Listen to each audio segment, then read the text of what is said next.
You're listening to Civic Media. You can tune into any of our live shows on any radio station across the state with the Civic Media app. Find us in your phone's app store and listen anytime, anywhere.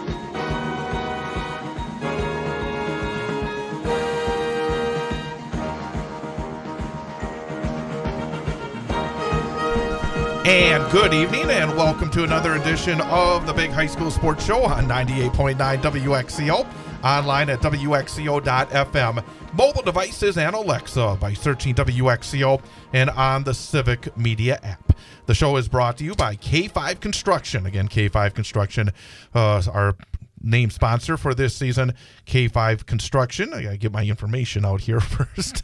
K5 Construction is a family-owned and operated custom builder in central Wisconsin that stands out from the rest for its commitment to quality and excellence.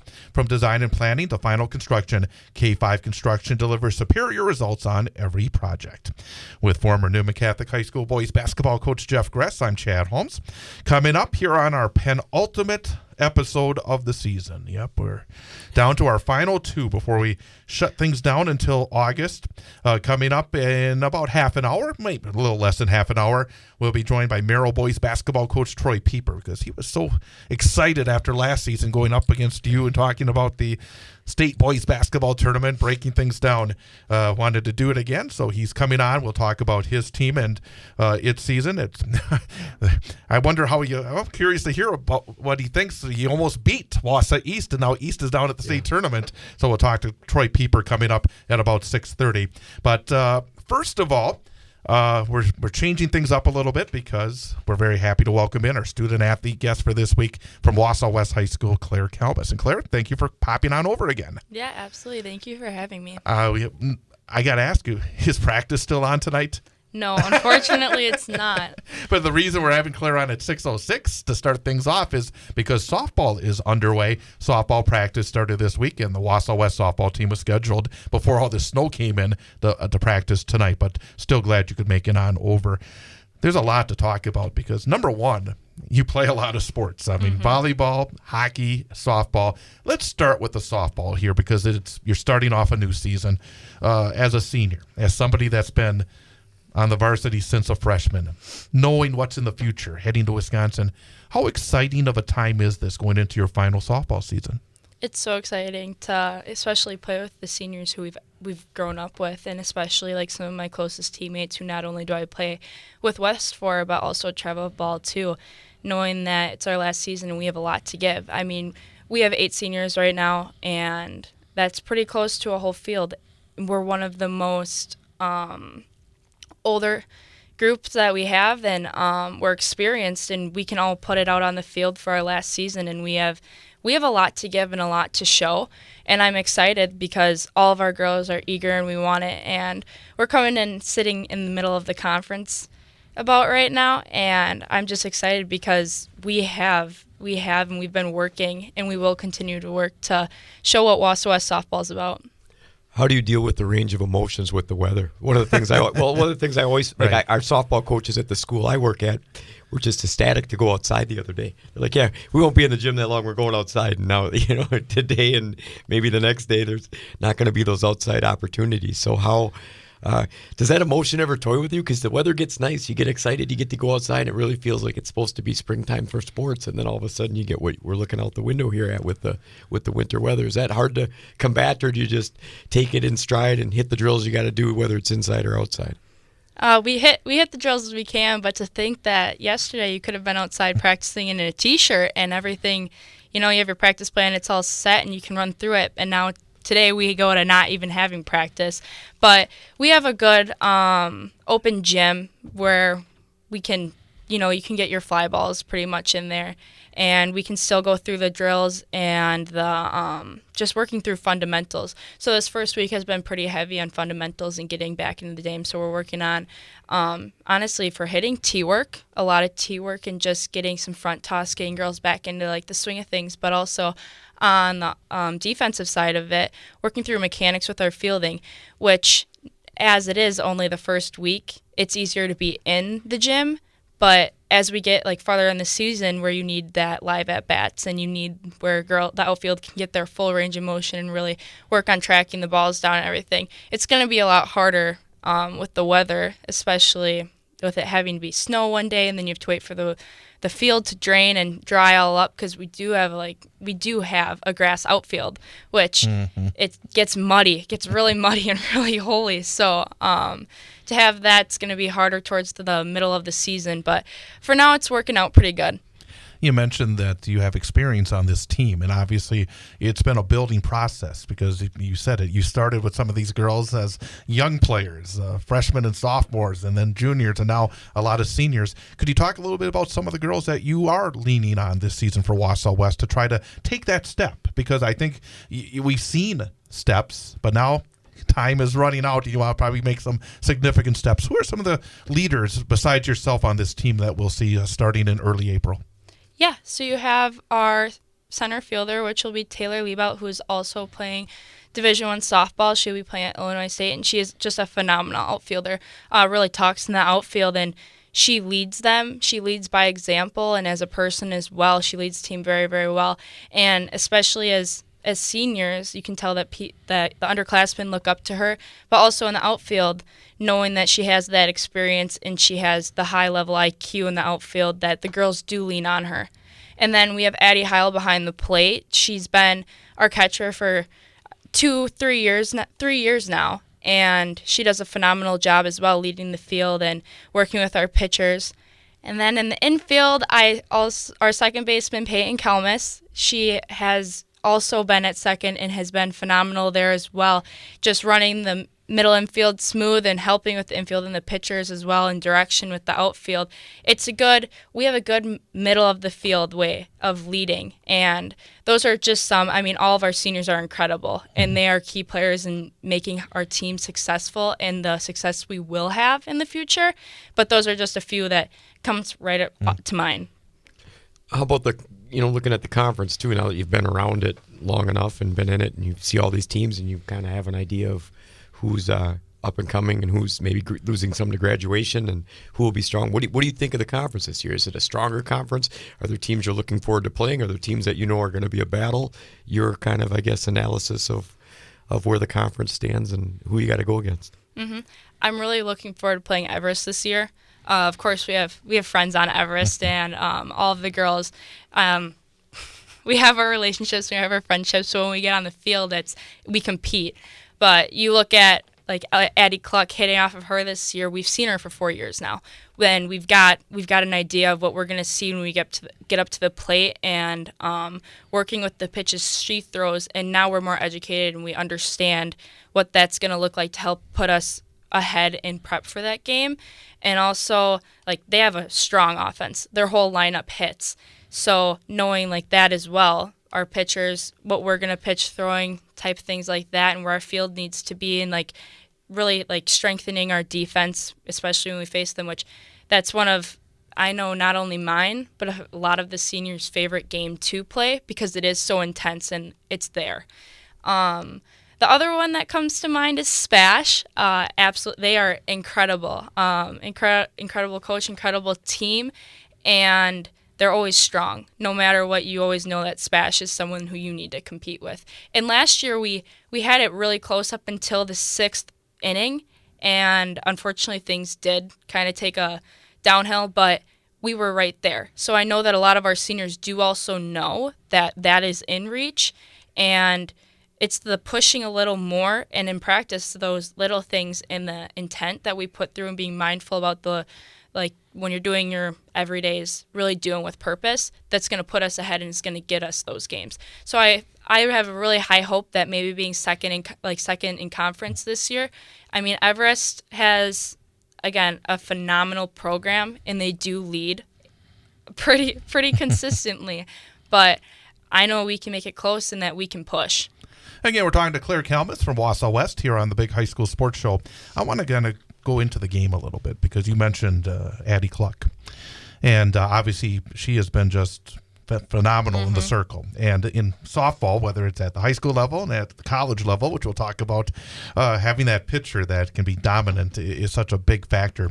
As you get into the box against somebody like Addie Cluck, what goes through your mind? What is the challenge against that top-notch pitcher, kind of pitcher that has the capability on any given day to be as close to perfect as possible? Your mindset in those kind of situations when you obviously with your skills and obviously the Wisconsin Badgers see your talent as well against somebody like Addie Cluck, who's obviously one of the best, not just in this area but in the state. Talk a little bit about that matchup when you face her. Yeah, walking to the plate, it's always calm mind. It's having a plan when you get into the box, and each batter has their own plan. But, I mean, you have your outline of what pitchers throw. Addie has a great rise ball, and she usually starts off her count. I'm giving my secrets away. And she starts off her counts as working the outside of the plate. So knowing that if you get one early, and she likes to start ahead. She always likes to start ahead. So as a hitter, with the first three batters in the game, not only are you seeing what the umps are calling and where they're favoring and what works and what doesn't work, and especially in the field too, when your pitcher is throwing, I'm aware of where, he's calling that. Oh, that's not a place he's going to hit. He likes them high, or whatever it may be, whatever umpire's behind the plate. But going to the box, you have that IQ of what he's calling. So you're a step ahead.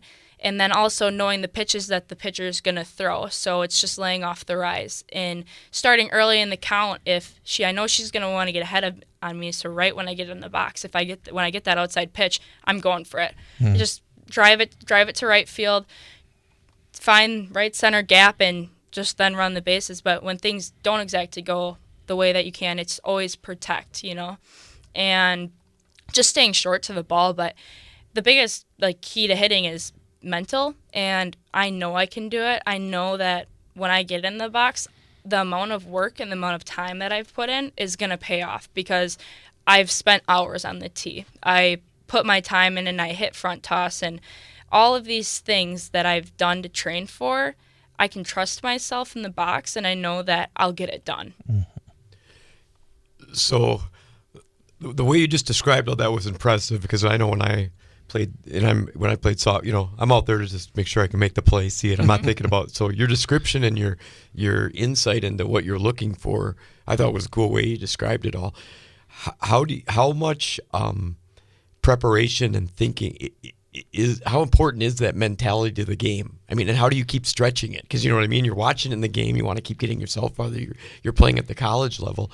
How much do you have to work at that mental part as much as you do the physical part, the thinking part of softball? Yeah, I think honestly, the mental part of softball is about 85% of it. It's a game of failure. And you have to be okay with failing too. Failing is what gets you to know knowledge and to grow as a player. So even when you fail, it's taking the little things out of it. And I think that's how you stretch your knowledge, is that you're going to fail and it's going to happen. So you have to understand and reflect on why did that happen? What could I have done instead? And then grow from it instead of thinking of, I made an error, or this could have costed this. It's just thinking positively and learning from the mistakes you make. And each game you're probably going to make a mistake. So that's how you widen. And also watching videos. I mean, I watch a lot of college softball. So, and when you go to camps, you also hear the way coaches talk. And some of the best camps that I've been to talk about, they have a little session where they talk to you about when you get in the box, what do you think about? And the key takeaways, it's just paying attention to those little things and taking things that may work for you, or maybe you try them and they don't work, and that's okay too, because you're figuring it out and you're figuring out what works for you as a player. But it took me a while. I think it took me till a year or two ago to really understand and be mentally absolutely concrete in the way that I would like to show up to the plate and how I want to play. And again, it's through watching videos and through listening to coaches. And I think watching the game has helped me so much, because you hear, even when you're watching on ESPN and they interview the coaches, of thinking, well, when the girls get in the box, they need to do this and need to do this. And you're like, okay, I understand. And it's just taking those little things. And there's so many ways to grow the game and to strengthen and grow your IQ and understand the little parts of it. Because the little parts of it that you do understand are what puts you ahead in the long run. Along those same lines, as you take that next step, and obviously the step to go to the University of Wisconsin to play Division I softball is a major step. What are the areas that you've been thinking about, have been working on, to try to be as prepared as possible when you get onto campus next fall? Yeah, so obviously you're playing Division I softball, and it's a lot quicker. I mean, the girls, you can go on as a freshman. I'll be 18 and I can play against a girl who's 23. That is a full-grown woman, and I'm still coming in of my newly adult self, I'm still trying to figure out life, and I'm trying to, grow and find myself in my body and everything too. So these girls are stronger, they're faster. They've been through it. They've been playing this game. They could be here for 2 years or 3 years, and it's just getting up to that level. So I've been in the weight room a lot, and that's a key part of it too. And also just I attended some of the Wisconsin camps, and throughout that too, there's like key things that I needed to work on. So getting quicker with my throws when you're on the run. It should be catch it off your left foot, release on your right foot right then and there. Because now in college softball, you see when those left-handed slappers lay down the bunt, I think it's not 2.9 seconds. You got to get there and you got to get the ball out. So it's just being quicker and being more, I'm thinking of the word, being right with your movement, especially with the time, because you don't have much time and you've got to do it to the best. I can't exactly think of the word, but you get what I mean. Yes. So it's just little things like that. It's the same mechanics. I mean, every days are something that you always need. Those never get old. And I still practice those, but it's also pushing my arm slots, because you're always stuck in positions that you never know what you never know what you're gonna be in. Especially with softball, you can practice, you can get 100 ground balls, and the next day you'll see one that you've never gotten before. So it's just practicing everything that could be thrown at you, and then the other part of it is just getting faster, keeping my speed, and just being more powerful. And obviously, you have a program you like, the softball place with Wisconsin. What else did you like about there? Because obviously there's always more than sports. Is there other things that kind of attract you to that university that once you got there, you're like, this is pretty cool? Yeah, when I stepped foot on campus, I mean, I remember when I was on the show last year, I told you I just came from a Wisconsin camp a few days ago, and I was like, it would be amazing to be a Badger. I want to be a Badger. And I thought that was funny on the way here, because I just thought about that. But when I stepped on campus, I knew it was home. It's always been my dream. It always has. I mean, every little girl in Wisconsin who's playing softball wants to play for their home state. But what really hit me was not only the team dynamic, but the way the girls talk to each other, the way they interact, and especially with the coaches. The coaching staff is incredible, and the team is a family, and you can see that. It's incredible, and I'm so excited to be a part of that. But the campus is absolutely beautiful as well, to be in the city and with everything around. But I think one of the things that excite me the most is seeing all the other sports there too. Yeah. I mean, I'm a huge competitor, and I absolutely love all athletics. So knowing that I get to watch basketball, I get to watch hockey, I get to watch wrestling and soccer. It's exciting, and just knowing that all these athletes are here to compete, and they're here at the highest level too. So also getting to know those athletes too, because they put in just the amount of work that I have too, and they're trying to get farther, and they're trying to take the next step too. So that's incredible, and I'm so excited for that. Do you have any idea what the course of study you may get into, or is it going to be a little open as you start? Yeah, so I'm going to be studying physical education while minoring in special ed, and the part of that is I've had so many teachers who have really impacted me, and not only most of them have played the role of a coach as well, but they have made such a crucial impact in my life that like the few I think of, not only have they been great teachers, but I've befriended them as well. And those people have helped me with life decisions and growing up and maturing and realizing and getting to the point where I am today that I want to be that, and I want to be that source for a kid as well. I'll also be coaching sports as well. I hope to come back and coach 2 or 3 sports, and then in the summer I'll be running camps and clinics, trying to help other athletes get recruited and get to the next level and dream big as well. But, go ahead. Before we wrap up, I got to talk about hockey, because obviously you had such success in high school hockey, winning 2 state championships in 3 years, and this year not able to play. How difficult was it? And for folks who are not familiar with the story, why did you not play this year?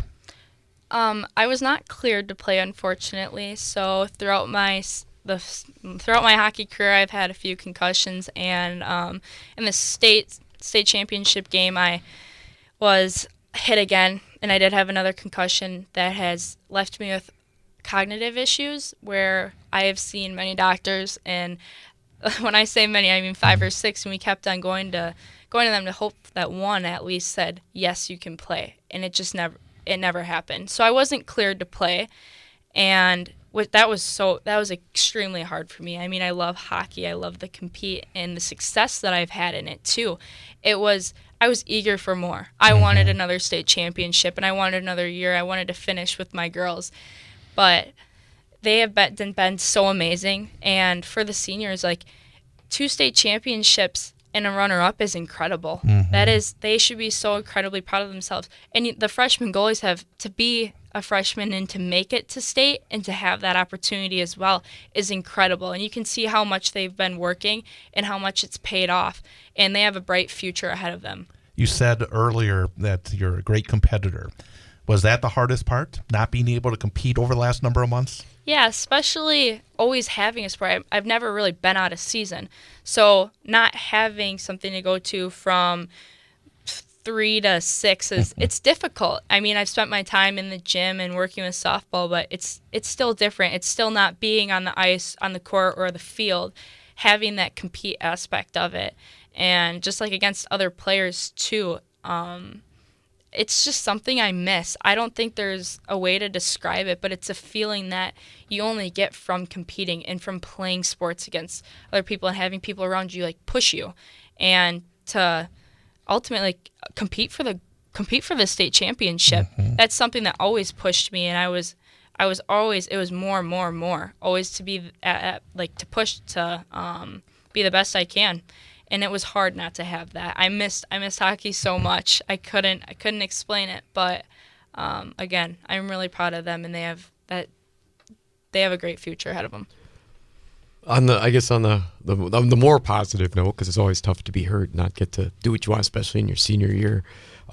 You said you got to dive in the time with the gym and put more time into your softball because it was so much harder because you were balancing sports and you were fully involved in the one, yet keeping tabs on the one on the side that's coming up in the spring. How much, you shared a little off air with it, but how much do you think that this preparation now, because you got to take all that energy and dive into getting to where you want to be in softball, is going to be so vital to get you out ahead almost? I mean, are you looking forward to being like, now you feel like you can be a little bit more out ahead for this coming spring sports season because you got time to dive into stuff where you just didn't have the time, but yet it filled the void a little bit, so to speak? Yeah, absolutely. I'm so much stronger.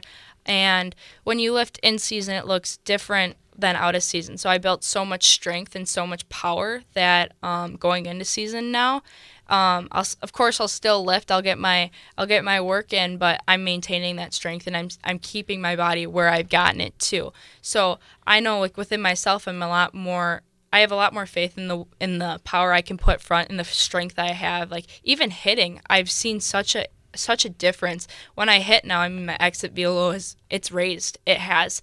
And my contact, it's going far, and it's really paying off. It's paid off too.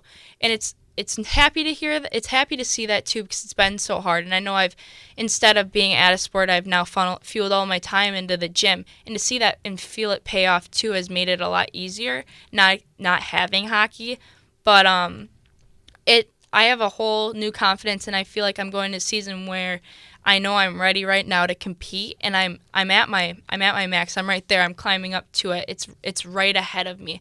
Where when I was in season that I might not have touched a bat for a week because, well, you're traveling all week and you have practices.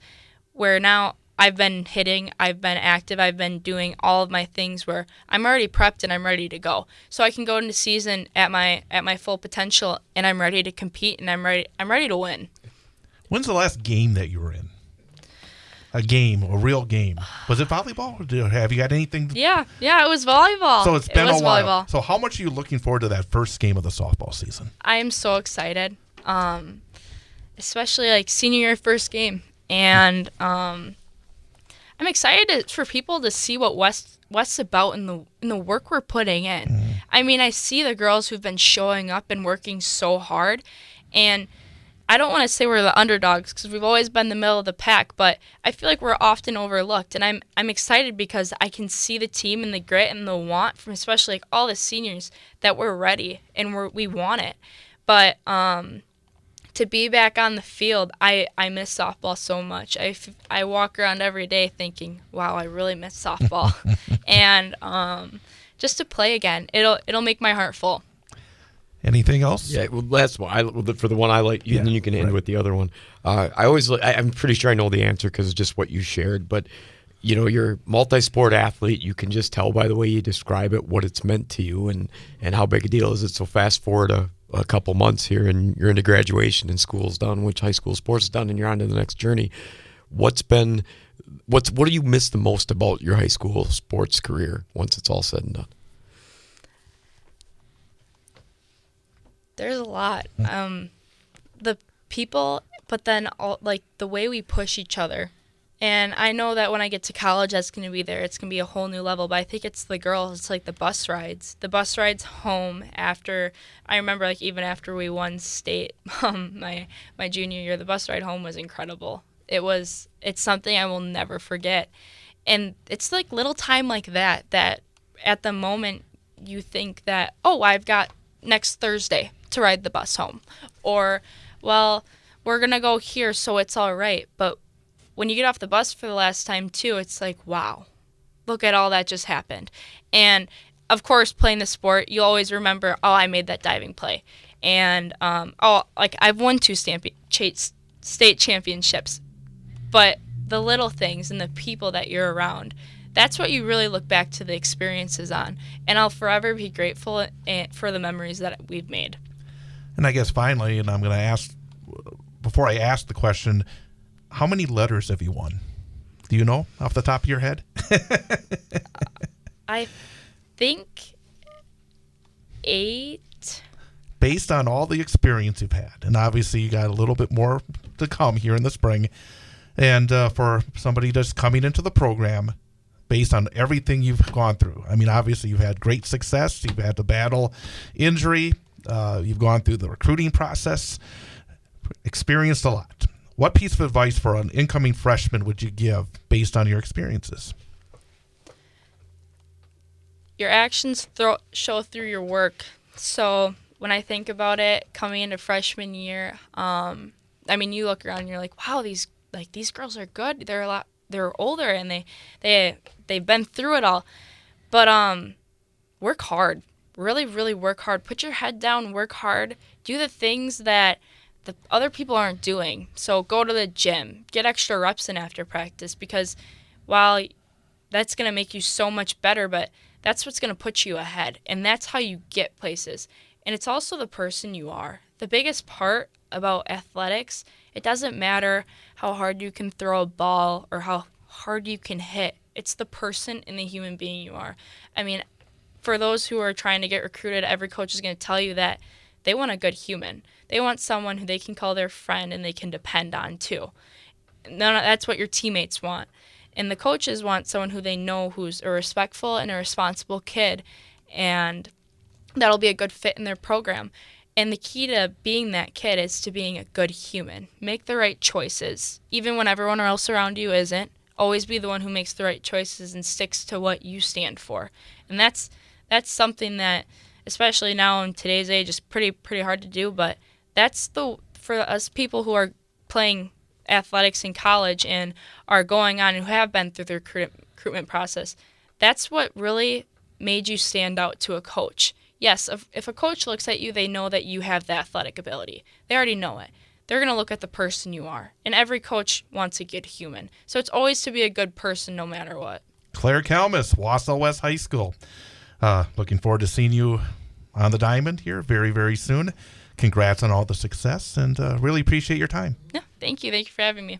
We're going to take a quick time out and then come back with our coach guest for this week from Merrill High School, boys basketball coach Troy Pieper. That's coming up next. Big High School Sports Show on 98.9 WXCO.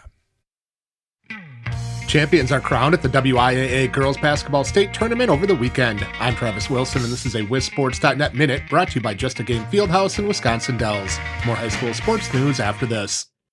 You may have heard of Just a Game Fieldhouse in Wisconsin Dells, one of the country's premier destinations for youth sports and events, but did you know that Just a Game does so much more? Just a Game also delivers end-to-end apparel, equipment, and event solutions. With their state-of-the-art screen printing and embroidery facility, they can help with branding for your team and business items, including uniforms, apparel, and more. Just a Game also offers digital services that include a cashless digital platform and event live streaming. Just a Game has also added a second brand new facility in Reedsburg. Find more information at justagame.com. Defense and low-scoring affairs were the name of the game at the WIAA Girls Basketball State Tournament over the weekend. Just one team, Tosa East in the D2 semifinals, eclipsed 70 points, while 9 teams were limited to under 40 points. That doesn't mean there was a lack of excitement, however, as there were a number of close games throughout, including the first ever triple overtime game. In Division 5, Assumption took down Barneveld 34-33 to claim the title, marking the 5th time the teams have met in a state championship game. Cuba City claimed a record 12th state title, going from the 4th seed in D4 in the state tournament field to champs after defeating top-seeded the Prairie School in the semifinals and St. Mary Catholic in the championship game. Oostburg, led by head coach Isaiah Ketterhagen and his 3 outstanding daughters, won the Division III crown over Xavier. Wauwatosa East and Edgewood went into triple overtime to decide the Division II title and the longest girls basketball state tournament game ever played, and it was the upstart Tosa East Red Raiders who were victorious in the closing seconds of the final period, 59-58. Top-seeded Kimberly posted a pair of dominating wins to secure the Division I state title. We'll preview this weekend's boys basketball championships later in the week. This has been a WisSports.net Minute. Check us out online at WisSports.net.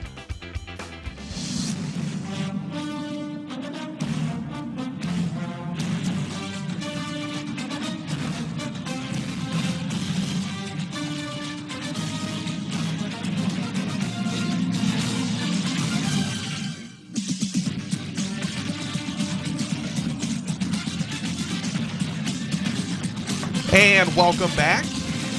It is the Big High School Sports Show on 98.9 WXCO, online at WXCO.FM, mobile devices and Alexa by searching WXCO, and on the Civic Media app. Thanks again to Claire Kalmus for joining us here on the program here this evening.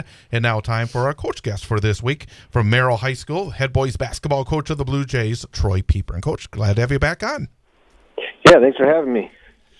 Hey, obviously the season has come to an end. It was an interesting year for your team. I mean, you had some ups, you had some downs. You gave a great battle to a team that's ultimately making it to the state tournament. When you put it all together, when you've had a chance to decompress a little bit over the past couple of weeks, what has stood out? To be honest, I'm still processing everything because that game against East was a heartbreaker. I thought we had our chances. I thought we kind of had that game where we wanted to have it. So it's taken longer than normal to kind of get on to the next part of that grieving stage of the end of the season, I guess. But I thought we had a solid year. It would have been nice. We competed really well in the conference, competing wise.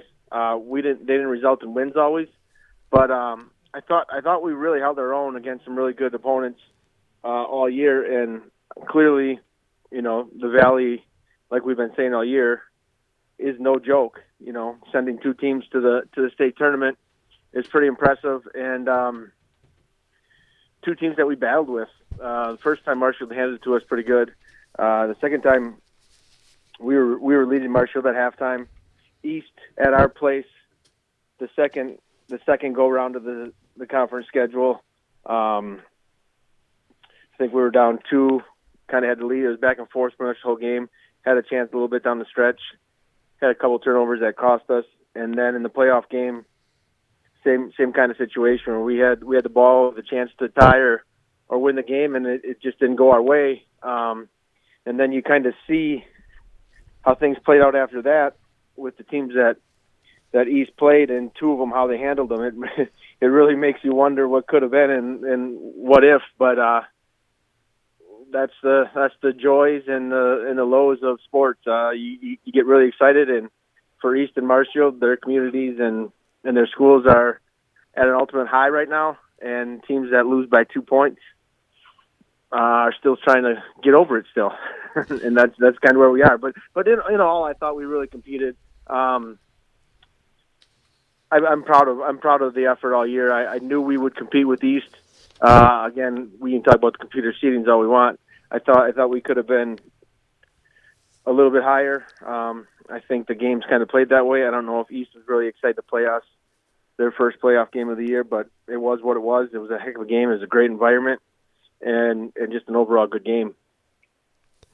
And I like your analysis. I think it's a big deal too. I know sometimes everybody, players, coaches, program, everybody checks everything at the scoreboard at the end of the day. But sometimes I think so much as a program as a whole is such a stepping stone into life, and just this idea of being able. I think the idea of being able to compete is a big deal, because that's what makes the young men that you work with in your program what they are. They've got to fight through adversity. They got to rejoice in all the positives that are going on and survive what they don't like and try to make it bigger. And I just think it culminates into life. How you spend so much time with these young men, and like you talk about the I totally get the decompression after you put all your heart and soul into it, and then the same thing with the highs and the lows. How difficult can seasons be, or how does this, how hard is a season at times, and how much fun is it at the same time with how it plays out? I just think it's an awesome brand of thing. But just kind of from your view, those range of emotions that can fly over, how do you interpret that and do that and deal with that? Again, I think from a player and coach, and even I guess a fan standpoint, really, but really people that are in it day in and day out, every day at practice, the morning workout, all the stuff that goes into the season. I think there's that's what, not just basketball, but just sports in general. The great thing is every time you step on the floor, there's a very good chance it's going to be a life lesson in how you react to the positive. Do you act like you belong and like you've done it before, or do you act like a fool? Or if you lose a close game, how do you react and how do you bounce back? It's all life lessons of things that are going to happen, maybe not necessarily by a score per se, but by not getting a job. You felt like you were deserving of the job, and you did everything you had to do. You put every ounce of effort you had into your resume and your interview. But it's real life. Sometimes some people just know some people, and they just get it. And you have to. How do you bounce back from that? Do you give up? And how do you? So sports just teaches you so much. As far as the highs and lows of the season, it going in. The athletes even do. The coaches, for sure, if you've been in it long enough, there's going to be ultimate highs that us coaches and you can attest to. You don't appreciate the highs as much as you dwell on the losses as coaches. Like you win some great games, and when you look back after the season and we still talk about when we beat Mosinee a few years ago in the 7-2 game. Like those are the kind of games that you appreciate, but you're not really in the moment appreciating until after the fact. Where the losses just stick with you from the second the game's over until you get to try again. So there's that. But the group I had this year, as far as the grinds go, because there's always 24 games is a lot in the amount of time we play it. And the group I had every day showed up. We worked hard, but we also had fun. And it's a fine line. Sometimes you can get squirrely and have too much fun and you don't get anything accomplished. We never really had those days. We could joke around. We could laugh every day, win or loss, coming off a loss, coming off a few losses in a row, getting beat handily the first time against Marshfield, coming back that next day to practice and being like, or no, I think we played the next day actually. And you just, this group was a fun group to be around. And every group's a new group. You lose seniors. We lose 6 seniors. So next year's group, you hope they can, the juniors and sophomores that are on the team learn, and they teach it to the next group, and it just keeps going, and then it turns into wins. But yeah, last year was just a year filled with adversity, and it wasn't that it was a fun group not to be around. Like, we had fun. It was a great group too, but it was just every time we got our footing last year, it's like somebody took our feet out from under us, and it was start over, and it was really mentally taxing last year. This year, while sure I thought, or you could look at our schedule and see certain games where it's like, they let that one get away or whatever, and we could have had a few more wins. But in a whole, and especially how we were kind of striving the right way at the playoffs, it was such a much more fun season where you really didn't want it to end this year. This year was a blast. We lose some good seniors. Like I said, the loss to East is taking a little longer than normal to get over, I guess you could say. And what I like also, which we've talked about before, and with a lot of the Valley coaches, is how strong the Valley was. So I guess my question is, because you guys are going to the Great Northern next year, have you gone through your schedule already and decided, like, you get to keep some of the teams, to keep some of those rivalries, or whether there's playoff implications or whatever it is? I guess looking forward, your assessment of going into the Great Northern, as well as, is there anything you guys are still, as a school, a basketball program at Merrill, latching onto to kind of keep some of those Valley rivalries alive? How'd you guys set up your schedule, and what are you looking forward to about going to the Great Northern, even though the Valley was great this year? Yeah, a couple things there. First of all, there were so many great senior basketball players in the Valley this year that made the Valley really, really, really good. They're graduating.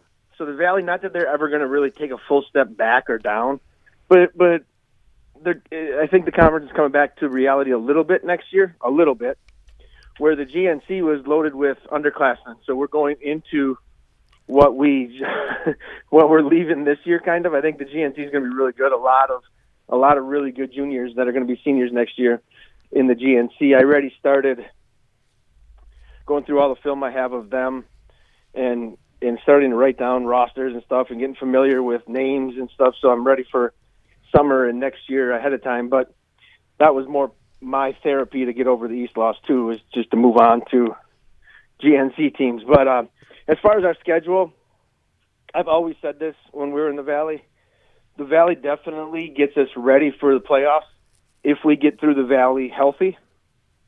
But also only playing those teams once would also get us prepared. Instead of having to play Marshfield on a Tuesday and Spash on a Friday, back-to-back, we can kind of pick our days to play them teams. So we still have Valley teams on our schedule. East decided they didn't want to continue, but we play West at the Turkey Shoot. I think we're playing Marshfield still, playing Everest, not playing Spash, and playing Rapids. So we're playing everybody but Spash and East next year, and that'll be plenty of challenge. I'm not one to really, and maybe I need to start so I stop complaining about the seeds and the computers and make my schedule fit to get a good seed. But at the end of the day, you have to kind of play everybody and beat whoever's in front of you anyway. So I'd rather be prepared for that game than just say, hey, look, we're a 3 seed, because I kind of finagled my schedule to make the computers like it. So we'll be ready. The top half of the GNC is really good. I mean, I'm not going to even try to say we're going into a conference that is as good as the Valley, because it's all D1 schools. and we're going into a conference of D2 and a couple D3. But the top half of the GNC is going to be really good. Pines included. They have first-team all-conference player coming back, a junior who can shoot it. He's really talented. So Pines is going to be right there. What I like about it, it gives us a legitimate goal, I believe, year in and year out to say we truly do have a chance to win this conference this year. And that's exciting for the program. That's exciting for the community, the school. So we'll see. It's not going to be easy. It's going to be tough. But I'm excited for it. It'll be a welcome change, I think, for our program. Again, we're talking to Merrill High School boys basketball coach Troy Pieper here on the Big High School Sports Show presented by K5 Construction on 98.9 WXCO. You mentioned the number of seniors generally in the conference, and you had, 7, I think, seniors on your varsity roster this year. As you look forward. 6 that finished with us, yeah. Okay, 6, still quite a few. As you look forward, looks like a lot of positions to be filled. And I guess beyond, looking at next year, but just generally looking at the program as a whole. Obviously, your program has had some stability with you and your staff. How do you feel about the program going into the future? I'm actually really excited. Yes, we're losing two really talented players in Corey Page and E.J. Weiss and a rare athlete, Nathan Houghton. Those are our 3 seniors that were our main guys. Carter Kaminsky could shoot it. But really, when people look at our thing, like when we send our little preview thing that we have to fill out to Mark Miller, he's going to pick us somewhere to middle to below in the GNC just because of what he sees in points we're losing and the people we're losing. But when you really look at our roster and dig deep, we're returning our 3 best shooters. Our only big guy we had this year, that's 6'6". So there's plenty to build around, and there's a lot of pieces that are coming in incoming juniors and sophomores that will fill their role real nicely. So I'm pretty excited. I don't know if we'll surprise anybody. I don't think it's anything like that, but where people might think, they have to fill. We only have 1 starter returning. Every year you look at our roster, it's more or less going to be that way. I'm one of those guys that believes in my seniors have been here, they've done it. I want to start the game with my experience, and then we can work and play the game the way it goes from there with the underclassmen and everybody else. And just because you start might not mean you're going to get the most minutes, but I feel I always like to start a game with as much experience on the floor as I can, and next year will be no different. It'll probably be for sure 3 seniors and Tyson, and then that 5th spot's probably still up in the air for kind of anybody. But it's you can look at a roster many ways and be like, oh yeah, they're going to be down or they're going to be up. I really do like what we're bringing back.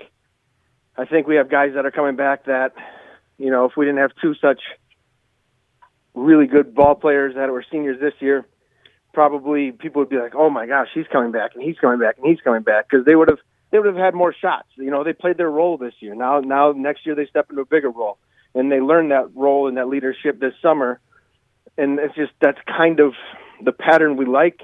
It's when you don't have that next group is when it gets worrisome. But I like what I see throughout the program for years to come, to be honest.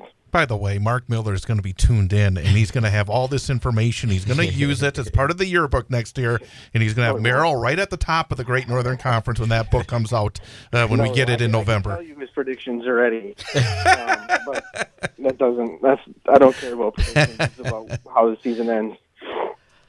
And Coach, I always found, whether it's always that last game is always the toughest one to take, and then you got to refuel and start going over how much, I don't know, because I don't really ask coaches that this much, so I thought I'd ask you, how much downtime does it need to, because it's such a, when you coach, you put everything you have into it, and you give everything to the guys that you have, and there's so many different factors. Like you said, you lose these great kids to graduation. I'm getting these guys back. We had all the roller coaster of emotions that goes through a season, and how you already said you started diving into stuff. How is there a recuperation process in that at the end of the season before you or is there?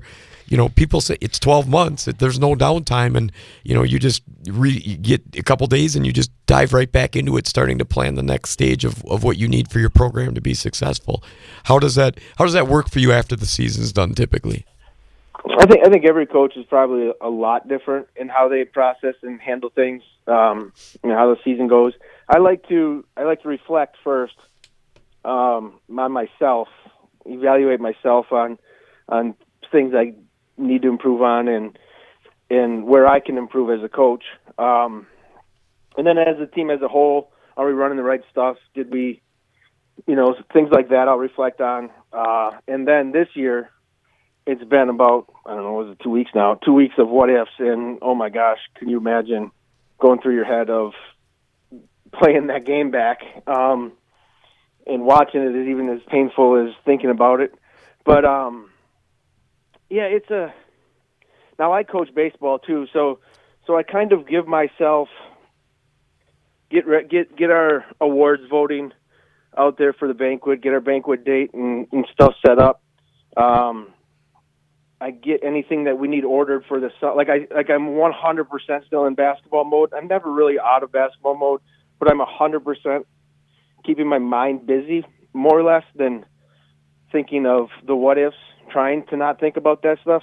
So I'm getting thoughts in my head of our golf outing is in July. What do we need to do? Like all leading up, so we're all prepared and everything runs smoothly for the summer. Getting our summer schedule done, which it's pretty much done when I just copy and paste last year's calendar and adjust the days.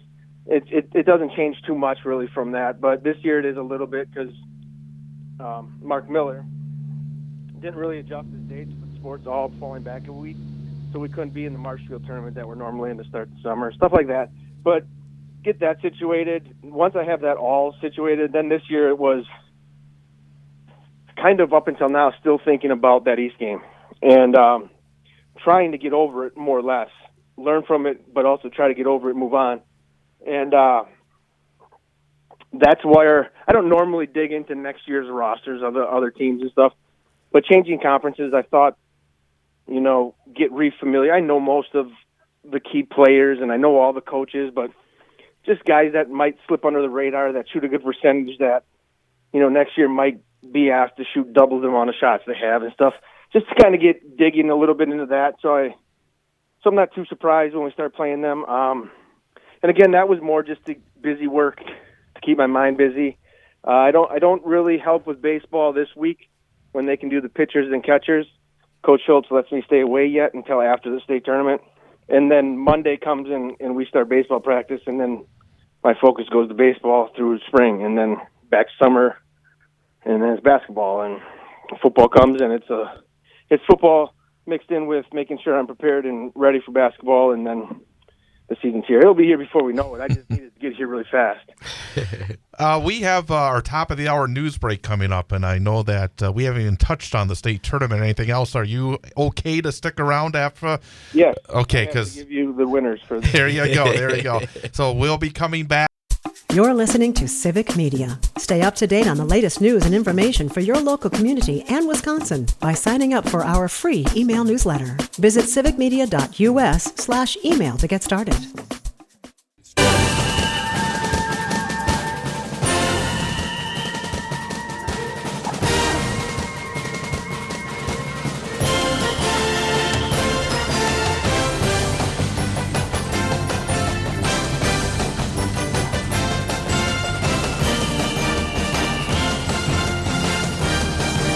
And welcome back. It's the Big High School Sports Show presented by K5 Construction on 98.9 WXCO, online at WXCO.FM, mobile devices and Alexa by searching WXCO, and on the Civic Media app.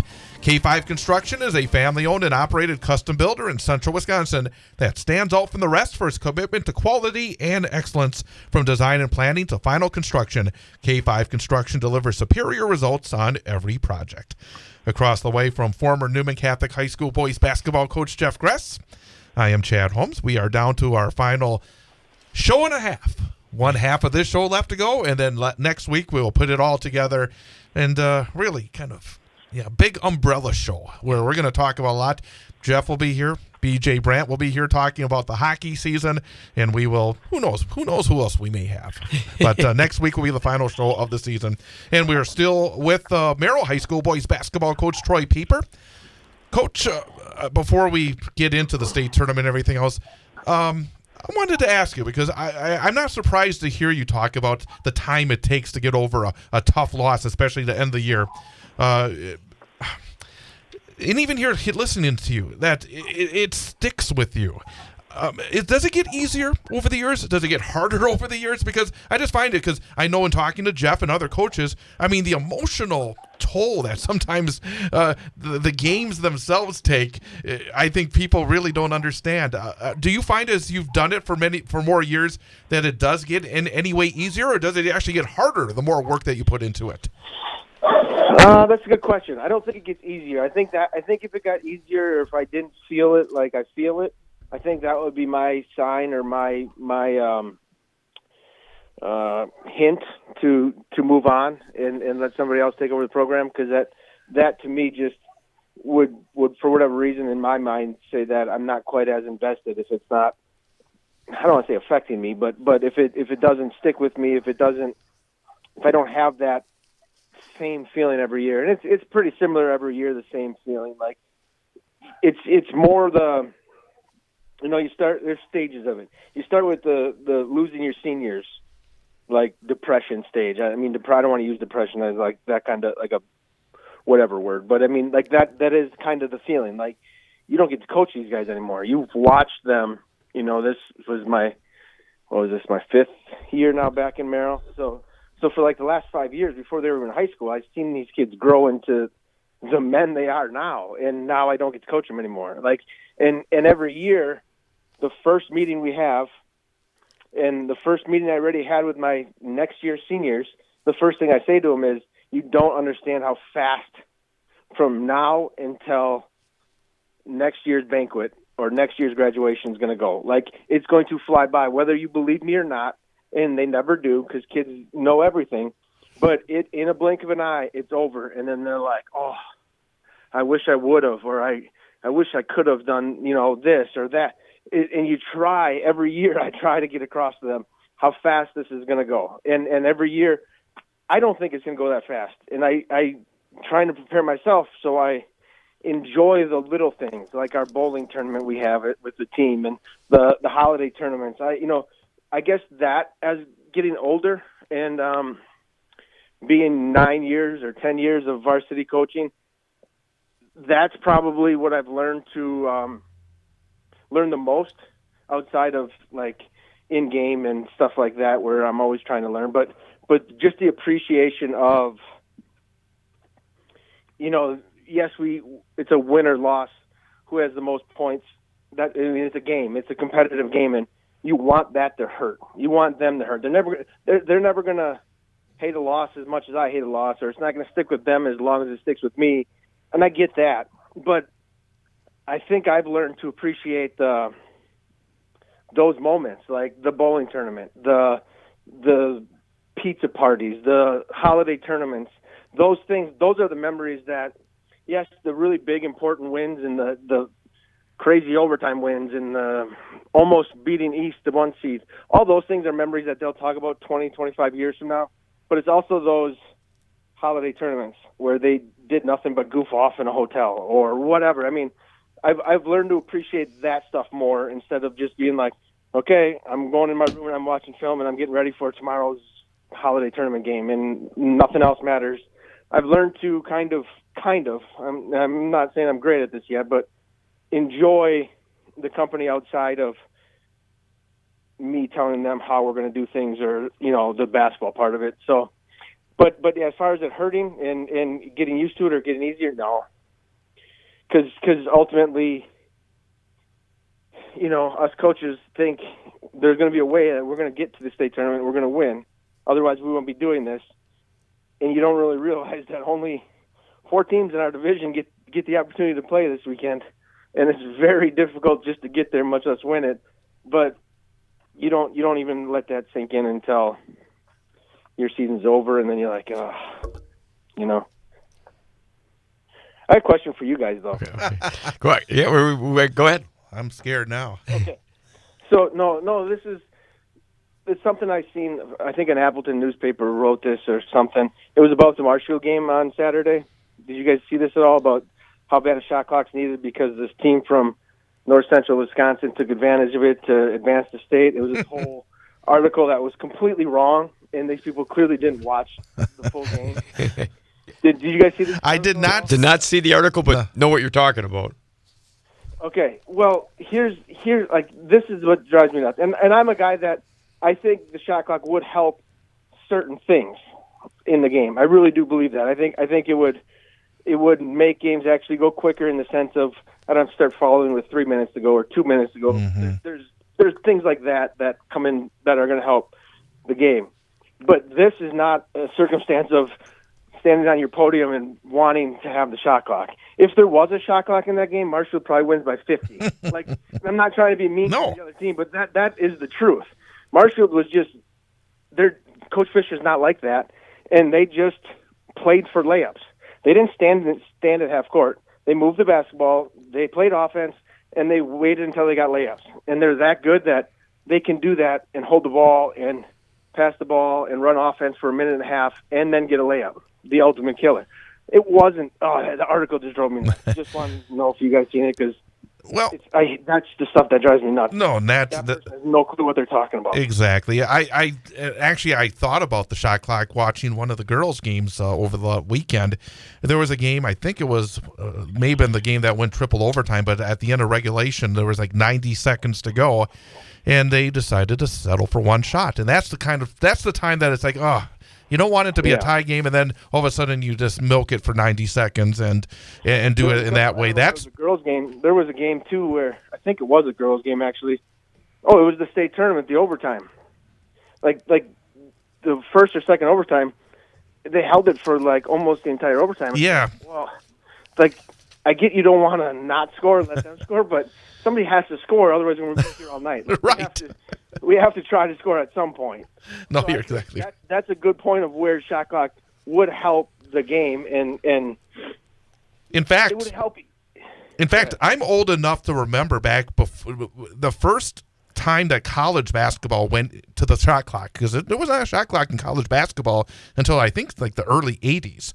But the original shot clock, there was a conference that just used it in the last, I think, 4 minutes. It's like, that's where they put the toe in the water to see, because they got tired of with a number of minutes to go in the game. All of a sudden, you take the air out of it, and the whole game comes to a halt. And then, basically, it becomes a foul shooting contest. But I think, generally, I don't see a lot of times where I think, whoa, we need a shot clock. But you do see it in those situations, because I've not seen it in a long time. The game is what it's not like I say this all the time when people are like, oh, but if we get a shot clock, then kids are going to be taking bad shots at the end of the shot clock. I'm like, I don't know if my team has, I don't know if it would be 35 seconds. I don't know how many times I could probably count on my hand that we've purposely tried to or not purposely tried to hold the ball for 35 seconds without either turning it over or taking a bad shot before any buzzer goes off. Like, I don't think the shot clock is going to force bad teams to be worse than what some people think it's going to be. Now, I will say a compliment to us, I think a little bit, is we scared East enough where they kind of did that at the end of our game. The 5 minutes to go up 2, they pulled it out and kind of just hung on. But I know that it wasn't their style of playing, so we didn't overreact because they're not used to playing that way. So it actually ended up being a benefit to us. But that's just going back to that damn game. Yeah. Well, Coach, we've debated that before, and when we've had a couple minutes at the end of the show, and it comes back and forth all the time because some of the neighboring states do it, some people want it. I agree with your argument where just go to the article first with Marshfield. Marshfield is a team that if you've watched any of their games, they could play a lot of different styles of basketball. They're so diversified in what they can bring to the table, which is why they're where they're at. They just, what do you want them to play? Do you want them to hold the ball? Do you want them to fast break on you? Do you want them to hit the outside shot? You want them to go and take it in on? I mean, they're all over the place. They're up 25-30. If they played like they did that whole game, now they're the bullies that are being mean because they continue to shoot and continue to score. Like, what do you want from them? It's not. Right. They weren't hanging on to nothing. That game was over early. Right. And like it's and then you go to the shot clock, and I think you're right. Teams, they're going to be shooting it well before that, and coaches are going to figure it out once if it became part of the game that, hey, we're going to have to balance our offense this way to have the quality that we want on the offensive end. And I still think that until they can find the hang up in everybody being able to afford one, having that extra. I mean, sometimes, it's just like any job right now. It's hard to find people to work everything that when you need. How many job shorts are there? So now you need another person at the table to operate the shot clock. It's just, I think there's so many things working against it, even though I don't think it would hurt the game. It wouldn't hurt the game. I think it would help the end of game situation. Yeah. I think it would help coaches realize they don't have to do some of the stuff they do at end of games the way they do it now with no shot clock. It ends up hurting you more. So often you'll see teams that you clearly realize when you're watching the game that they weren't expecting to win the game, because as soon as they get a lead with a few minutes to go, they're trying to hold on to that lead, not even trying to score. And it's like, you're going to lose this game. Like, you can't, like, they're high school kids. They're going to make a mistake. The ref's going to miss a call, or something's going to go bad where you're not even getting shot attempts now. And so often you see it, and it's just like a shot clock would help those coaches realize, let's just play basketball. Like, if we're meant to win, we're meant to win. Like, and I get it. There's times, of course, where they need to foul, so you're holding the ball and all that. But it's just sometimes it gets so extended.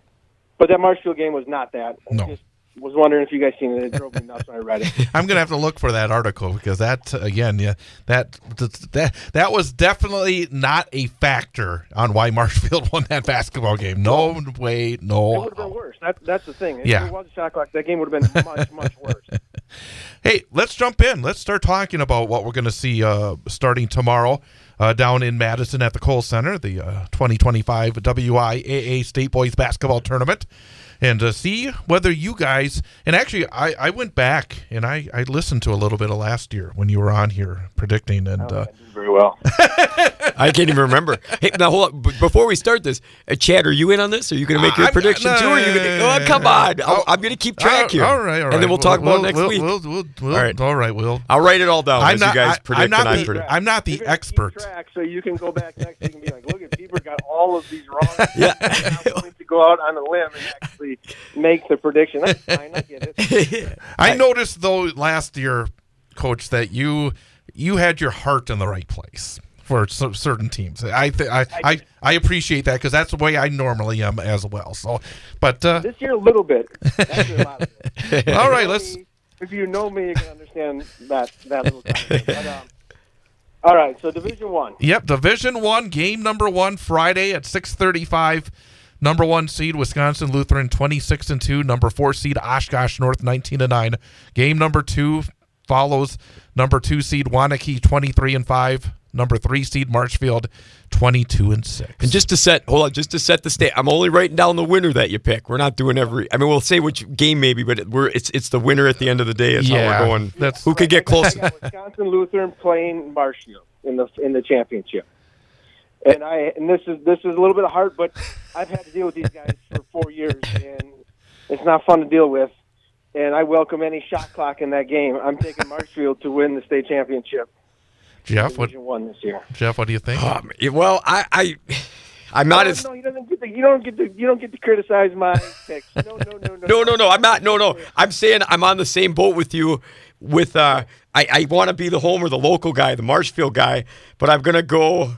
I'm gonna go Waunakee. I like they have 3 scores. That was a tough sectional win that they had. I think it was an OT over Sun Prairie East, and I think that it might. I'm hoping it deep down. I'm hoping it's Marshfield. Fun fact for that. Fun fact. Go ahead. The last time Waunakee at the state tournament had to face a Wisconsin Valley team, I think they lost.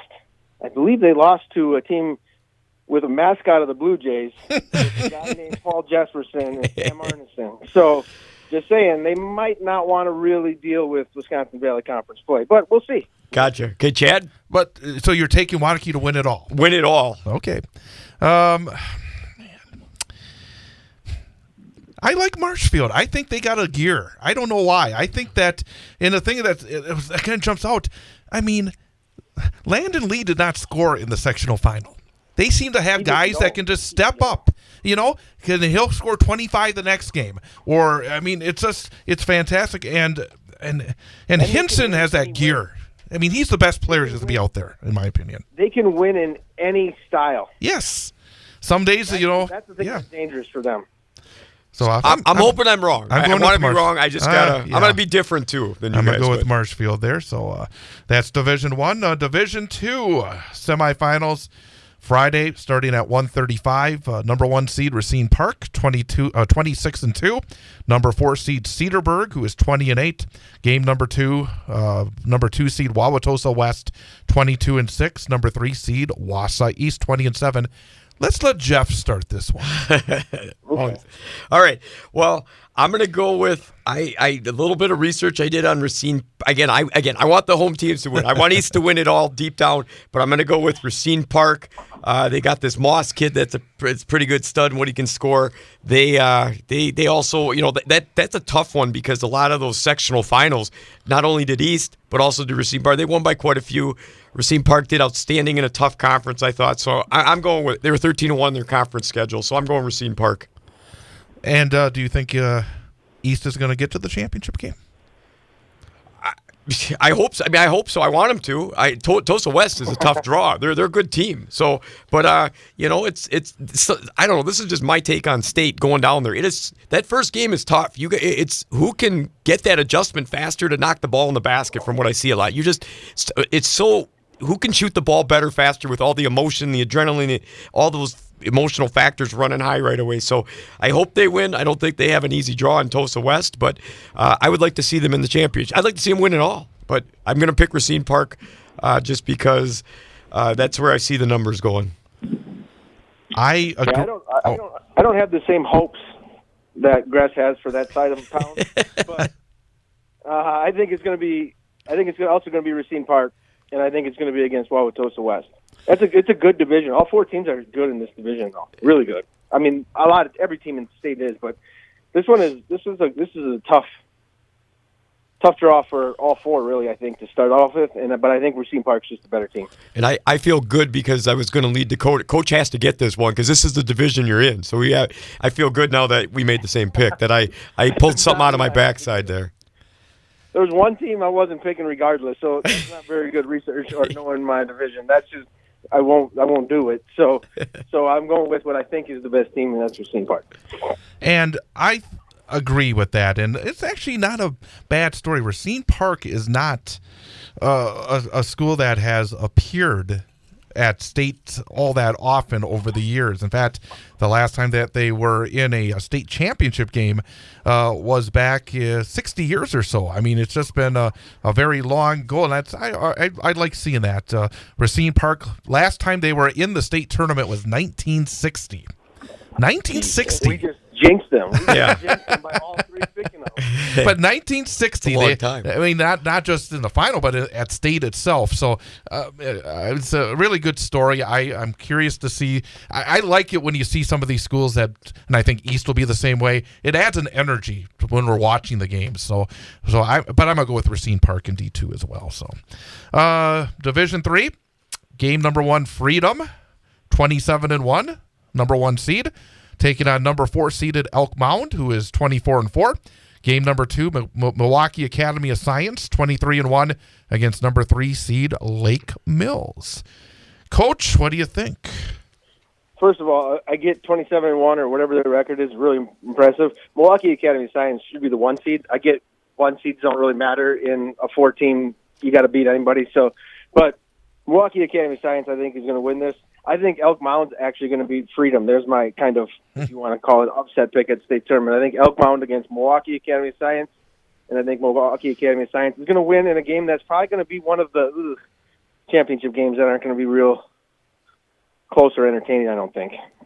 I'm on that same boat. I think the scoring that they have between the Bateman kid and the Brown and the coach's kid, they just, I mean, they averaged. I looked up their scoring average. I think it was 87 points a game as a team. They averaged. I mean, it's average. So I just think that same thing. I don't think you can control they've been top of the polls. They've been putting people down in different divisions, even not just D3. They've been real successful all year long, and I think they're going to run away with that state title in D3.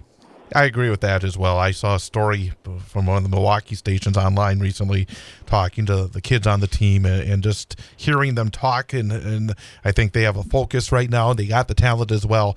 And again, I agree with Coach as well that it's a little bit odd that they are the number 2 seed, to be honest with you. I mean, it's not to open up that can of worms, but and state is the same way. They put it into the computer too, right? For state, I don't know. Yeah, I don't know. I can't remember off the top of my head because I've heard. My thing is, does it come into play? I'll let you know next year when we're in there you go. Well, is Milwaukee the one thing when I was looking up a little bit on on their team are if everything's punched in correctly, they only had 24 games. Yep. And I don't think they're in a conference either, correct? Or are they? I want to say they're not. They thought they were in the independent, labeled in the independent category. So I don't know. Those things at the end of the regular season, I was actually looking at the Division III state rankings recently, and everybody else had 24 games, and they had 20 games at the end of the regular season. So I don't know if those things hurt you if it's getting stuck into the computer. Could be. I mean, if it is computer, 27-1 is just going to spit out a 1 seed. So it could be. I mean, that really could be.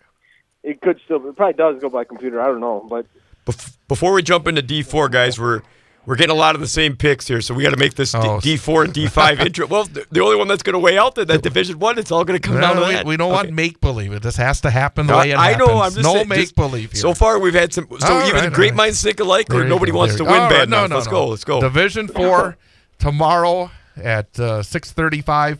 Number 1 seed Bondwell, 27-1. Number 4 seed Prairie School, 14-15.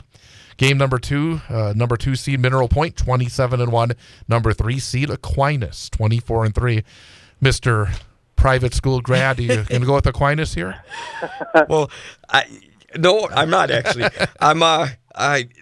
This was and I'm intrigued at the Prairie School at 14-15 coming into the state tournament with a losing record. Those are scary teams. I watched in D5 Green Bay do New Lutheran do that for a number of years, and they end up winning it, which says something about their conference and the higher divisions that they're playing at in their conference and non-conference schedule. I like Bondwell. I've liked them all year, but I'm going with Mineral Point at 27-1. They had a handful of kids that could put the ball in the basket, 3-4 guys that consistently score in double digits, and I just think that the conference they played in was pretty tough from top to bottom. So I'm going with Mineral Point. And they won. I think. Correct me if I'm wrong. Did they win it last year? That's a good question. I thought Mineral Point won it last year too, so they're going to defend it this year, in my opinion. I'm going with Mineral Point. Memory is so bad here. I don't. I'm going to go second here, and you are right again, Gress. They did win last season the state championship. So. Right. Well, but I'm going to go with Bondwell because I didn't think they played at the top of their game against Auburndale Saturday, and they still won by double digits. I think they got a gear that they can reach. I think that they have good experience in terms of the last 2 years making deep runs. They came up short against a really good Marathon team last year in the sectional final. So I do think Bondwell is going to find a way to get the gold ball. Coach? All right, I have Bondwell in the championship, but really I think the winner of that other game between Mineral Point and the private school is going to win it. And I think actually it's going to be Mineral Point. God, I'm agreeing with Grass. This is killing me. Yeah, I know. I think he's gonna win. Well, this means that we'll have to go to Division 5 because I think there's a definite chance of all three ending up the same through 4 divisions because the differences in D1 and D4. Again, with the math, we'll say that we could all end up being the same record. But Division 5 tomorrow. I have very little research here. Same here. I stay in central Wisconsin. We don't go all the way outside. I'll go first if you guys are ready. But division, relax. Getting excited. Let me introduce the games here. Sorry. I'm thinking of our listeners out there, all three of them. Well, okay, it's getting competitive here. I'm getting antsy. I can't sit. Division 5 semifinals Friday morning at 9:05. Number 1 seed Cochrane Fountain City, 26-2 against number 4 Turtle Lake, 21-5. And then game 2, number 2 seed Sheboygan Lutheran against number 3 seed Abundant Life Christian, 24-4 against 23-6. And who wants to go first? We're gonna let Coach go first. Coach, go. Okay, because there's no research here. That's the only reason I picked this team. I picked Cochrane Fountain City to make the championship game, and I think I could even be wrong on this, but didn't Decker play at Sheboygan North? Yes. Sheboygan Lutheran. Sheboygan Lutheran. Same thing, Sheboygan. That's the only reason. Sam Decker lived in Sheboygan, I guess. So Sheboygan North to win it all. Lutheran. So Whoever. So since this is the division I always coached in, things I looked at. I thought Turtle Lake. We knew some of the teams in Rib Lake and Prentice that they beat, so some familiarity there with that 21-5 record. Cochrane Fountain City, I think, came out of the Columbus Catholic sectional, which we know what Columbus Catholic can be about and how well they do. But I'm hoping also the Abundant Life. How do you say the whole thing? Abundant Life Christian. Just that, and that's the school, right? Is that the one down south that? What's the school that had the shooting? That is, I believe. Yes. Sometimes you want to see I'm going to change my vote then. Well, okay. Well, that's what I'm just saying. Sometimes you want to see a feel-good story out of some tragedy, have something good happen for the school. So you want to switch them now? Yeah, I'm going to take. Because there's more current lack of research, but just go with the heartstrings on that one. Yeah, okay. I'm going to go with Abundant Life Christian. That's a good. And I like the fact that I got to talk you out of that, because now I know exactly. I could see it coming. Now I'm taking Sheboygan Lutheran, because the research I did on those guys, they beat Ullman Baycroft up, who's been tough all year, 30. By 30 in the sectional final. And in D5 sometimes they have scores of 16, 15, and 13. And when you got that type of dynamics, it's kind of picking your kid. And Coach, I think it's still Coach Verhagen was there when his son went through, who played from the time he was a freshman to a senior, and they made a couple runs. They made it to state a couple times. Can't remember if they even won one, and obviously there's also the Decker piece and all that. So I'm going Sheboygan Lutheran. And I'm going to Sheboygan Lutheran as well, because we both have black hearts. Great. Yeah. Well, you come out better to all the listeners here, Coach, with that pick. So we're what's Abundant Life Christian's record? Do they even have a chance? They're 23-6. They're good. I've heard. They're good. They'll be fine. Yeah, I'm okay with that pick. So there you got it.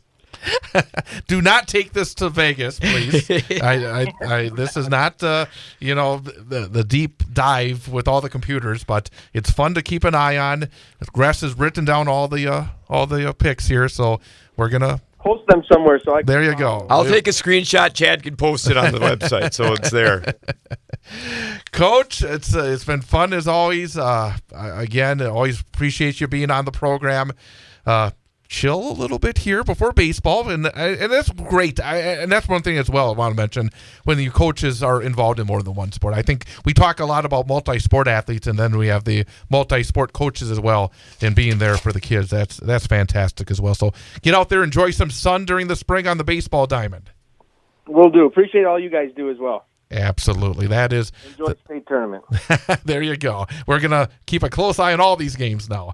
That's head coach Troy Pieper of the Merrill Blue Jays joining us here this evening. We're going to take a timeout, come back, and kind of talk about what's going on. Sounds good. We'll be back in a minute here on 98.9 WXCO. We are the NFHS. That stands for the National Federation of State High School Associations. But really, what we stand for, together with the WIAA, are the 178,000 high school sports students in Wisconsin. And so we stand. We stand for the runners, soccer and basketball players. We stand for their coaches, administrators, and officials. We stand for the swimmers, football players, and wrestlers. We stand for the golfers, softball and volleyball players. we stand as the national leader and advocate for high school athletics and all who participate in them and make them possible, because it is our purpose to ensure that high school students get to play, perform, and compete together. To learn more about who we are and what we stand for, visit nfhs.org.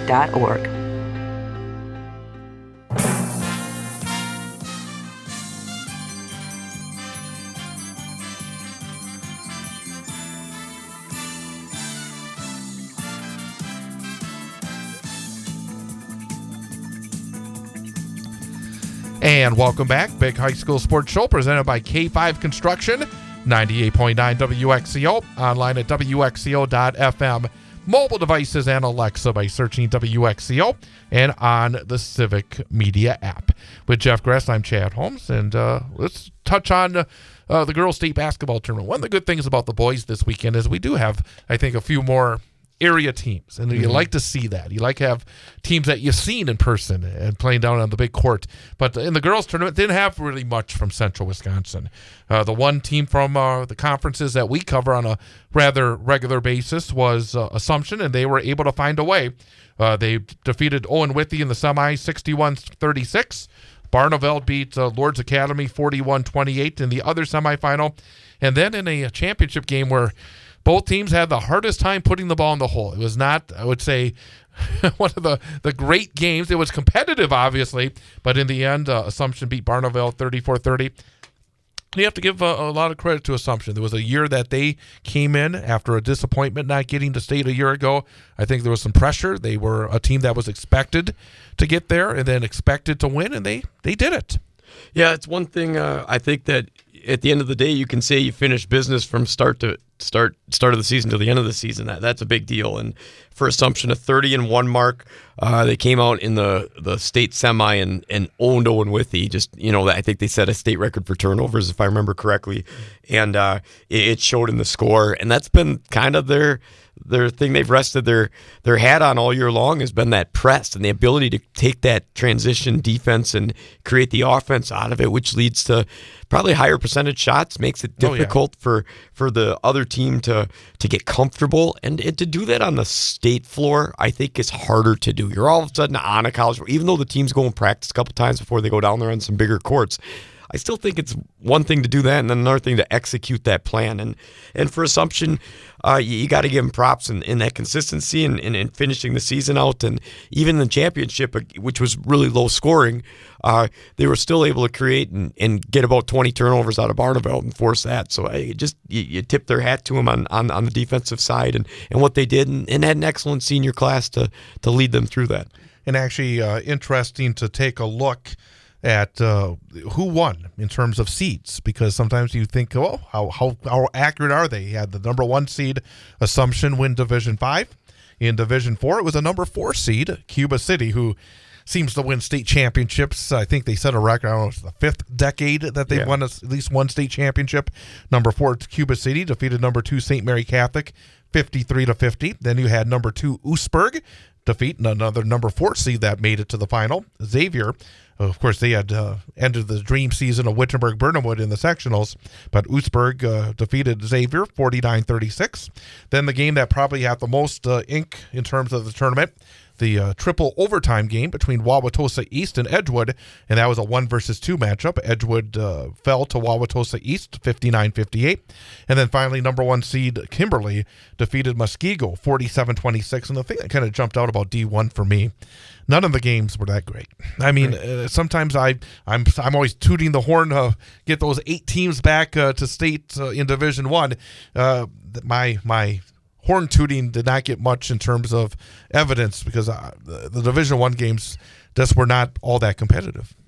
Well, and if you start at the D1, we work our way back up to the 4. The Kimberly, who was 29-1, we saw Appleton East hit that last second shot against Spash was that the sectional semi? And Appleton East went down there and had a hard time with Kimberly. And even in the D1 state game. And that's a conference matchup. Yeah. And hard. Yeah, the last thing you want to see is the blowout. And Kimberly took it to Muskego 47-26. And if you just, the stat differential, like for Kimberly versus Muskego, I think Kimberly had 3 double-digit scores and Muskego didn't have a single one. I mean, they only put 26 points. The chances are a lot less of that happening, but that makes a big difference. So obviously, as a spectator and a fan, you want a little more excitement in those games, selfishly. Tosa East, they played well where they defeated Edgewood in that championship. Edgewood's no slouch. I think that was a double overtime triple overtime game where they won by 1. And and here's the funny thing about how those games going so tight they could come down to one mistake. Edgewood shot better in the whole game in their shooting percentage. They had more leads. The time of leading the game was a ton more than Tosa East was, and they actually had less turnovers. Edgewood did, and they still lost by 1 because it went to triple overtime. So it comes down in those tight games to one mistake here or there where the other team can finagle their way. Utzberg, you got to give them some pride. We know how good Burnwood was for them to get knocked out up in our area. Utzberg at 29-2, again controlled that championship game against Xavier. And again, that one from what I saw was came down to shooting at the line. I mean, it was Utzberg, I think, attempted 22 free throws for 86% because they made 19 of them, where the other team, Xavier, in that championship game had about 6 attempts. So it just makes a big difference when you get to the line more.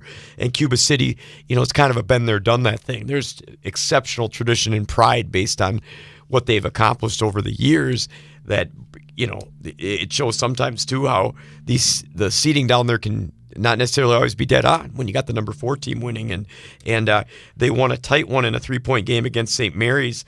Again, looking at the stats that I looked at, Cuba City was able to put up 36 in the paint versus the 14 that they had that St. Mary's had in the paint for point wise. And St. Mary's also, they made 10 threes but shot 29. So it seemed like it was a difference of the game, of the inside-outside game between two, and Cuba City won that war by 3. Let's look at, we talked about the state tournament on the boys' side, so picking the games, but how these area teams got there, and maybe some of the area teams that didn't get there. Starting in D1, Marshfield, their hardest game was that regional final against Stevens Point, because once they got past Bash, they were able to really take care of business in the sectionals.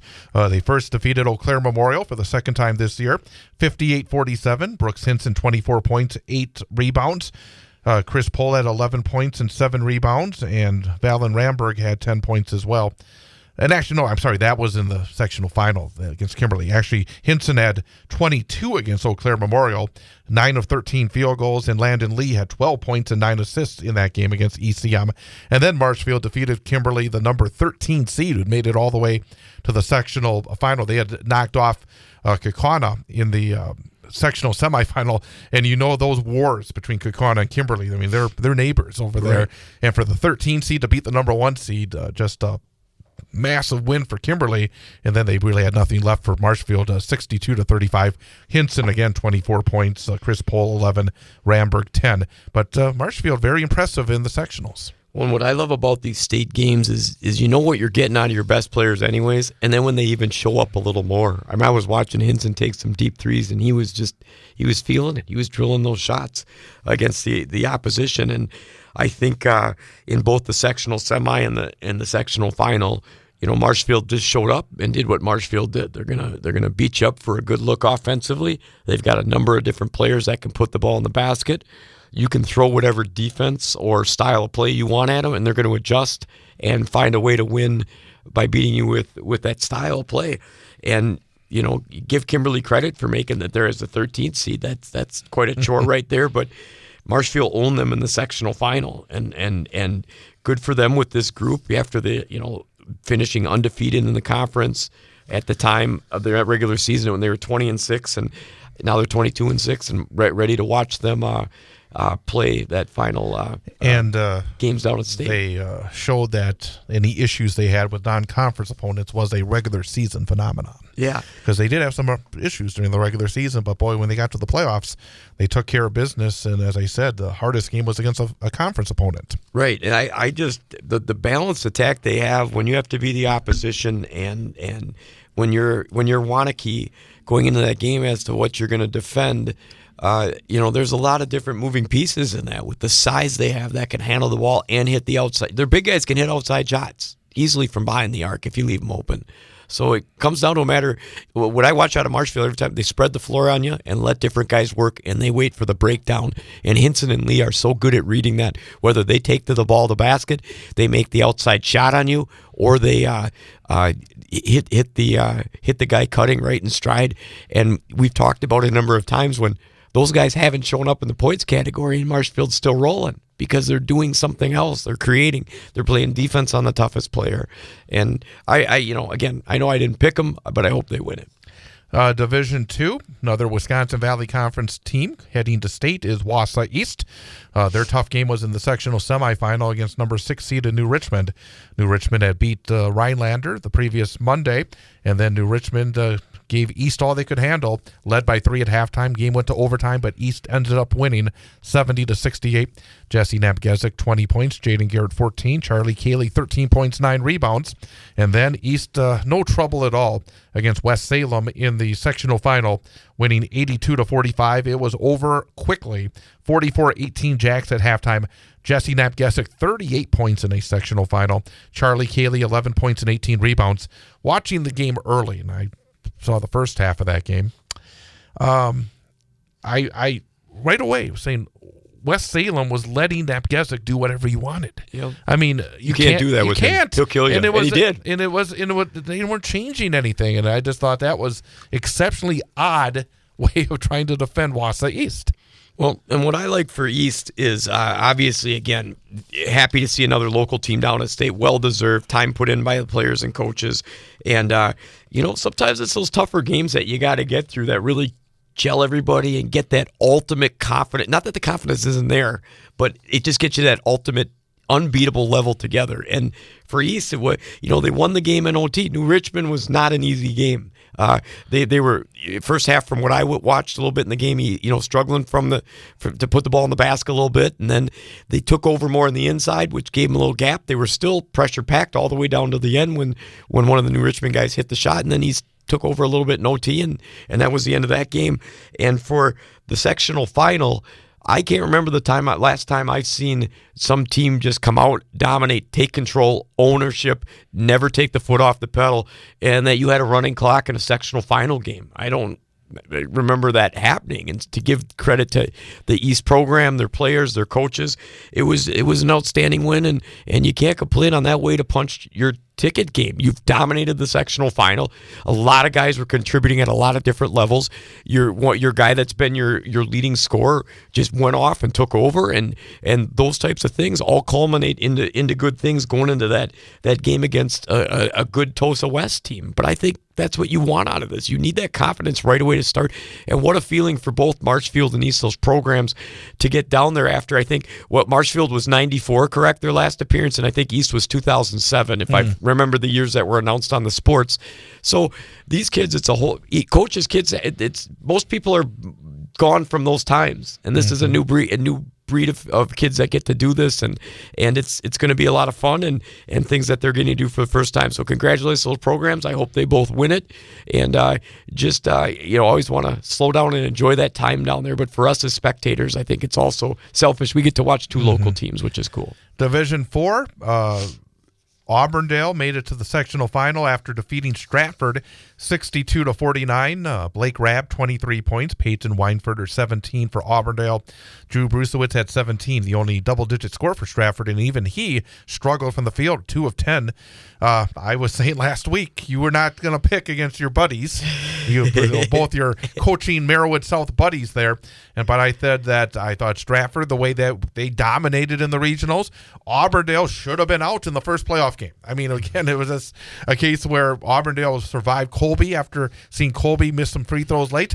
They survived Marathon on a last-second tip-in, and then they played their best game against Stratford, winning 62-49, but then they faced Bondwell. But first, that Stratford-Auburndale game, I have to say I was a little surprised, but boy, sometimes when you do have those familiar opponents, it is a wild card, isn't it? It is, and I think it comes down to that day. Both of them were in bigger gyms. I mean, they don't play in that especially if you want to bake it, Auburndale's got a better gym space than Stratford does size-wise. Right. So whether that comes into play and the kids seeing what they're shooting in the background, those things all at that stage of the game can affect the percentages that go up and down offensively. when I watched the game, which isn't evident in the final score, Stratford came back a couple times. They got down one time. Auburndale was just rolling, shots going, getting the looks they wanted in their offense. The big guys were sealing, getting putbacks, kids hitting from the outside, even though Stratford's working their tail off, and Stratford just didn't answer on the other end offensively numerous times, and it created a gap. I think it got up by 16-18, and a couple times Stratford came back twice. One of the times they knocked it back down to 6. But those are hard feats to do, to conjure up that energy multiple times to try to break that lead. So you give Stratford credit on that. Auburndale obviously was a better team that night in the way they executed and how they were able to convert and play on the offensive end. And then Auburndale fell to Bondwell in the sectional final, 56-44. And again, I thought Bondwell played fine, but I thought they could have been better. I mean, that's a scary kind of team. And it was a day for Auburndale where it didn't feel like they were getting any breaks, number one. I thought a couple times they had a couple bad breaks. It was just a tough game, and Bondwell obviously is just very good. Yeah, and athletically, I think Bondwell wins out athletically a little bit. I just think Auburndale's always played a little better than they are as an athletic, skilled team. They maximize everything, right. Don't they? And so sometimes, unfortunately, athlete versus athlete, you went out, and I just thought Bondwell was a little quicker on the court, found gaps a little bit easier, and harassed Auburndale pretty well on defense, even though I also agreed with you. I'm like, I was waiting for Bondwell in this dominant performance, and it wasn't there, but I think that that's going to show up at the state level. Division 5, we had from the Merrill North, Rib Lake and Prentice in a sectional semifinal. They had split the games during the regular season. Each team won on the road. It was a halftime lead for Prentice, 25-20, but then Rib Lake came from behind to win it, 44-41. Talon Scheidauer had 17, Seth Borkart 10 for Rib Lake. They advanced then to the sectional final against top-seeded Turtle Lake, and Turtle Lake had an 8-point lead at halftime, and it was an 8-point win, 53-45. But obviously a good run for Rib Lake, a number 4 seed, but in the end came up just short. Well, and again, I think it's starting to sell the quality that the Merrill North is getting stronger over the past couple of years. You've got, and it's neat to see that because this is what Auburndale Stratford Marathon are constantly talking about, is that war in the sectionals to get to state or get through or get to the next level. And now to see Rib Lake Prentice battle out in that sectional semi was kind of a step in the right direction, I think, to say that those northern teams are getting a little stronger and more competitive, and I like to see that when you can have as close as we can with some teams around the area, get down there and try to do your best. But obviously ran into Turtle Lake for Rib Lake and not able to overcome it. And Rib Lake, Prentice, that's what you'd expect, going back and forth a little bit based on how the two in-season conference games went. And then maybe a little south of us, CWC South, Alman Bancroft beat Pacelli in another rematch of conference opponents in the semifinal, 66-42. It was actually tight at halftime, 26-23, but then Alman pulled away. And in the sectional final, Sheboygan Lutheran really took it to Alman, 67-37. And Alman had such a good year, but boy, that it looked like they were kind of outclassed in that final. Yeah, it's sometimes I'm always amazed at the score disparities that can pop up in some of these sectionals where you think a team is rolling, or they're really good in an area, or they came from your sectional and like, wow, we got beat up by them, and now look what happened the next game. And for Alman, they had some key pieces. They had some good shooting. They had some guard play. They had Phillips, the big kid who was returning all-stater for them from the team last year that went to state. I'm pretty sure, give me that look. I'm pretty sure they went to state. I think they did because he was a junior when they went to all-state, and the Lamb guard kid was a senior. I think you're right. I can't remember tell me where they finished, because I'm curious if they made it to the championship or they lost.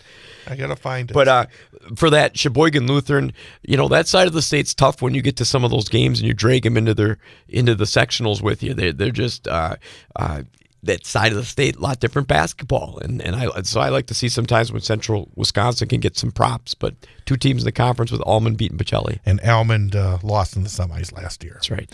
And then finally, your buddy Konishny at Columbus, they made it to the sectional semifinals, but came up short in their semifinal game, falling to Cochrane Fountain City 60-51. But after losing a lot from that state championship game a year ago, they had another solid season. Yeah, I think you got to be proud of that because did well in conference, won a lot of big games there, was still a formidable foe for anybody that played them. Obviously, Coach Konitschke and his program have a lot of respect for the way they play and what they're able to do. And I got to say, after you lose, I mean, the caliber of players that they lost, where they had 3 kids, I think all 3 were All-State. I think they were all 3 players of the year in the conference. They had all been big parts of that state championship run last year that they had. And to lose that much, and it's not, I don't know what you want to call it. I'm not going to label it as a rebuild, but to have kids coming back and making things happen, and it's promising things to build in the future and a good finish to the season. We got about 3 minutes to go.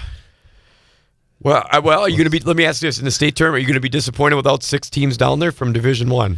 Of course. Okay. I want 8.